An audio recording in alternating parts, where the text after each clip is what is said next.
Hi வாங்க இன்றைக்கி ஒரு லஞ்ச் பாக்ஸ் ரெசிபி தான் பார்க்க போகிறோம். ஒரு டம்ளர் சாப்பாட்டு அரிசி சேர்த்துருக்கேன். அதுக்கு அரை டம்ளர் பாசிப்பருப்பு சேர்த்து நல்லா கழுவி ஊற வச்சுக்கோங்க. ஒரு குக்கரில் எண்ணெய் சேர்த்து ஒரு பெரிய வெங்காயம் ஒரு பச்சை மிளகா சேர்த்து நல்லா வதக்கிக்கோங்க.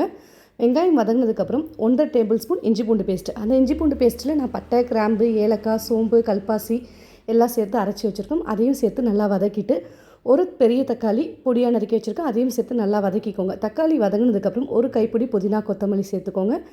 வதக்கிட்டு 1/4 டீஸ்பூன் மஞ்சள்தூள், 1 டீஸ்பூன் மிளகாய்த்தூள், 1 டீஸ்பூன் தனியாத்தூள் சேர்த்து நல்லா வதக்கிட்டு மசாலாலாம் பச்சை வாசனை போனதுக்கப்புறம் நான் 1.5 டம்ளர் அரிசி பருப்பு சேர்த்துருக்கேன். அதுக்கு 3 டம்ளர் தண்ணி சேர்த்துக்கோங்க.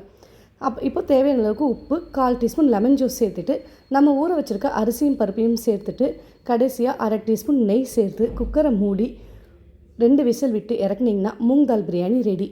நான் இன்றைக்கி என் பொண்ணுடைய லஞ்ச் பாக்ஸ்க்கு இதுதான் ட்ரை பண்ணேன். Side dish egg roast, meal maker fry பண்ணேன். ஸ்நாக்ஸுக்கு சாண்ட்விச் பண்ணி பேக் பண்ணி கொடுத்தேன்.